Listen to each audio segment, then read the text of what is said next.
বিশ্বের যে কোনো দেশের সঙ্গেই কূটনৈতিক সম্পর্ক জোরদার করার বিষয়ে জোর দিয়েছেন দেশের প্রধানমন্ত্রী নরেন্দ্র মোদী। নিজেও প্রচুর দেশে সফরে গিয়েছেন।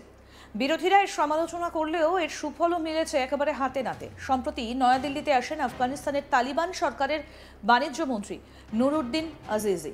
তিনি ঘোষণা করেন, আফগানিস্তানের যে সমস্ত হিন্দু এবং শিখ ধর্মাবলম্বীরা ভারত সহ অন্য দেশে পাড়ি দিয়েছেন তারা যেন ঘরে অর্থাৎ দেশে ফিরে আসেন। ভারতের বিদেশমন্ত্রী এবং বাণিজ্য ও শিল্প প্রতিমন্ত্রীর সঙ্গে বৈঠক করেছেন তালিবান বাণিজ্য মন্ত্রী। তিনি বলেন, আফগানিস্তান থেকে যে হিন্দু এবং শিখ ধর্মাবলম্বীরা বিগত কয়েক দশকে ভারত সহ পৃথিবীর বিভিন্ন দেশে পাড়ি দিয়েছেন তারা দেশে ফিরে আসুন। তিনি কথা দেন, হিন্দু ও শিখ ভাইরা দেশে ফিরলে তাদের পূর্ণ সহযোগিতা করা হবে। একই সঙ্গে ভারতীয় পুঁজিপতি এবং বিনিয়োগকারীদেরও আফগানিস্তানে আমন্ত্রণ জানিয়েছেন তিনি। কি বলছেন তালিবানের বাণিজ্য মন্ত্রী নুরউদ্দিন আজিজি, শুনব। دوستها و کمیونیتی که ما از دوستای سکل ما داریم و هندوهای ما داریم هستن ما را بر ما بده که افغانستان به واقع سخت نیازمند است. As you may be aware that we also have Afghan Sikh community and Afghan Hindu community in Afghanistan, and they have already received a very lot from Afghan people, and we have provided a full support to them, whatever we had. So, however, we request all the Indian community in terms of industrialists, traders, that they should visit.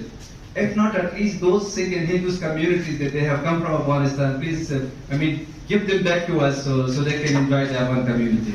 We invite them to come to Afghanistan and build one more time together with Afghan private sector and Afghan people build Afghanistan. Once again, they have to come. We fully support them.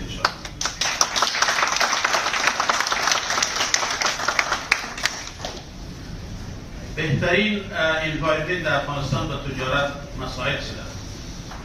We have created a very flexible and বৃহস্পতিবার ভারতের বিদেশমন্ত্রী এবং বাণিজ্য ও শিল্প প্রতিমন্ত্রীর সঙ্গে বৈঠক করেছেন তালিবান বাণিজ্য মন্ত্রী।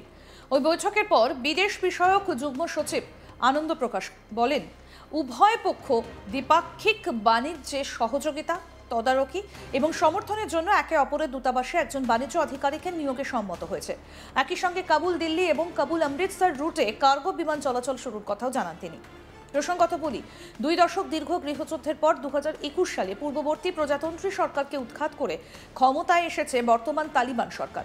যদিও ভারত এখনো পর্যন্ত আনুষ্ঠানিক স্বীকৃতি দেয়নি আফগানিস্তানের বর্তমান তালিবান সরকারকে, তবে কাবুলের দূতাবাস পুনরায় চালু করেছে দিল্লি। পাশাপাশি আপনাদের জানাই যে একদিকে কিন্তু আফগানিস্তানের সঙ্গে পাকিস্তানের সম্পর্ক ভালো নয়। কিছুদিন আগেও একে অন্যের ওপর হামলা চালাচ্ছিল। শেষ পর্যন্ত বর্তমানে সংঘর্ষ বিরতি চললেও এখনও কিন্তু বরফ পুরোপুরি গলেনি। এরই মধ্যে সম্প্রতি ভারতে এসেছিলেন আফগানিস্তানের তালিবান বিদেশমন্ত্রী আমির খান মুত্তাকি। 2025-এর অক্টোবর মাসে ভারত সফর করেন তিনি। তারপর ফের তালিবান সরকারেরই আরেক গুরুত্বপূর্ণ মন্ত্রী ভারত সফরে এলেন। সেবার ভারত সফরে এসে প্রতিবেশী পাকিস্তানকে ভারতের মাটি থেকে কড়া বার্তা দিয়েছিলেন তালিবানের বিদেশমন্ত্রী মুত্তাকি। আফগানদের সাহস এবং ধৈর্যের পরীক্ষা নেওয়া উচিত নয়। যদি কেউ এটা করতে চায় তবে তাদের ব্রিটিশ, সোভিয়েত ইউনিয়ন, আমেরিকা এবং নেটোকে জিজ্ঞাসা করা উচিত। তারা ব্যাখ্যা করবে যে আফগানিস্তানের সঙ্গে খেলা ভালো নয়। ভারতের মাটিতে দাঁড়িয়ে পাকিস্তানকে হুঁশিয়ারি দেন তালিবানি মন্ত্রী। একেবারে যাকে বলে কড়া ভাষায় পাক সরকারকে তারা বলতে চেয়েছেন, পাকিস্তান যে ভুল করেও আফগানিস্তানের ওপর হামলা করার কথা না ভাবে, তাহলে যে তাদের কপালে শনি নাচছে সেটা পরিষ্কার করে দিয়েছেন। সন্ত্রাসবাদে মদদ দেওয়া নিয়ে এবার নাম না করে পাকিস্তানকে একেবারে কড়া হুঁশিয়ারি দিল আফগানিস্তান। সেখানকার তালিবান সরকারের বিদেশমন্ত্রী আমির খান মুত্তাকি ভারত সফরে এসেছেন। ভারতের বিদেশমন্ত্রী এস জয়শঙ্করের সঙ্গে বৈঠকের পর সাংবাদিক বৈঠক করেন তিনি। সেখানে তিনি নাম না করে পাকিস্তানকে প্রচ্ছন্ন হুঁশিয়ারি দেন। মুত্তাকি এটাও স্পষ্ট করে দিয়েছেন যে আফগানিস্তানের মাটিকে অন্য কোনো দেশের বিরুদ্ধে ব্যবহার করতে দেওয়া হবে না। তিনি বলেন, ভারত ও পাকিস্তান দুই দেশের সঙ্গেই শান্তিপূর্ণ এবং বন্ধুত্বপূর্ণ সম্পর্ক চায় আফগানিস্তান, কিন্তু এটা একতরফাভাবে সম্ভব হবে না। তাই আমরা চাই কোনো ভুল সিদ্ধান্ত না নিতে। আফগানদের সাহস এবং ধৈর্যের পরীক্ষা নেওয়া উচিত নয়। যদি কেউ এটা করতে চায় তবে তাদের ব্রিটিশ, সোভিয়েত ইউনিয়ন, আমেরিকা এবং নেটোকে জিজ্ঞাসা করা উচিত। তারা ব্যাখ্যা করবে যে আফগানিস্তানের সঙ্গে খেলা ভালো নয়। কি বলেছিলেন আফগান বিদেশমন্ত্রী আমির খান মুত্তাকি, শুনব। हम जैसे हिंदुस्तान के साथ अच्छा ताल्लुकात चाहता है, पाकिस्तान के साथ भी अच्छा ताल्लुकात चाहता है, लेकिन ये ताल्लुकात दोनों तरफ से हो सकता है, एक तरफ से तो नहीं हो सकता है। इसलिए हमारा ख्वाहिश ये है कि ऐसा गलती को तकरार नहीं करना चाहिए। अफ़गानियों का हौसले नहीं आजमाया, उसको ज़्यादा छेड़ना अगर लोग करता है तो वो एक बार अंग्रेज़ से पूछे, फिर सोवियत यूनियन से पूछे, फिर अमेरिका से पूछे, फिर नाटो से पूछे, ताकि वो आपको थोड़ा सा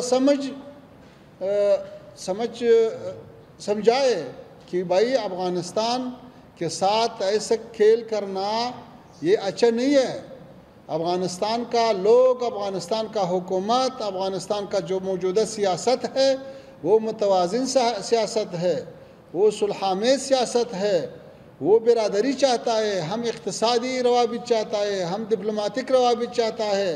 जब डिप्लोमेटिक रवाबित मौजूद है तो वही रास्तों से मुश्किल हल करना चाहिए। এরপর তিনি আরো বলেন, আমার কাছে একটা রিপোর্ট এসেছে যে কাবুলে একটা আওয়াজ শোনা গেছে। তদন্ত করে এখনো পর্যন্ত কোনো ক্ষয়ক্ষতির খবর মেলেনি। এখনো পর্যন্ত জানা যায়নি যে ওটা কিসের আওয়াজ ছিল। আফগানিস্তানের সীমান্তের কাছে এ প্রত্যন্ত অঞ্চলে হামলা চালানো হয়েছে। পাকিস্তানের এই ধরনের কাজকে আমরা ভুল বলে মনে করি। এভাবে সমস্যার সমাধান হয় না। আমরা আলোচনার জন্য উন্মুক্ত। ওদের নিজেদের সমস্যা ওদের নিজেদের সমাধান করা উচিত। 40 বছর পর আফগানিস্তানের শান্তি প্রতিষ্ঠা হয়েছে, উন্নতির পথে হাঁটছে, কারো এতে সমস্যা হবার কথা নয়। আফগানিস্তান এখন একটা স্বাধীন দেশ। আমাদের দেশে যদি শান্তি থাকে তবে কেন মানুষ সমস্যায় পড়বেন? কি বলছেন আমির খান মুত্তাকি, শুনবো। मोहतरम ज़बीउल्लाह मुजाहिद साहब ने रिपोर्ट दिया कि काबुल में एक आवाज़ सुनाया, तो रात भर उसकी जो तलाश हुआ अभी तक कोई नुकसान का कोई ख़बर नहीं आया है, और ये भी पता नहीं चला कि ये आवाज़ क्या चीज़ के थे। क्या उधर कोई मादनियात में काम करने वालों ने कुछ चीज़ों को धमाका दिया या कोई बात है। अलबत्ता सरहदी इलाकों में जो हमारे दूर दराज इलाके हैं वहाँ पे कुछ अटैक हुआ है, हम उसकी मज़म्मत करता है, और हम पाकिस्तान हुकूमत का ये काम एक बड़ा गलती समझता है, और इससे मसाइल हल नहीं हो सकता है।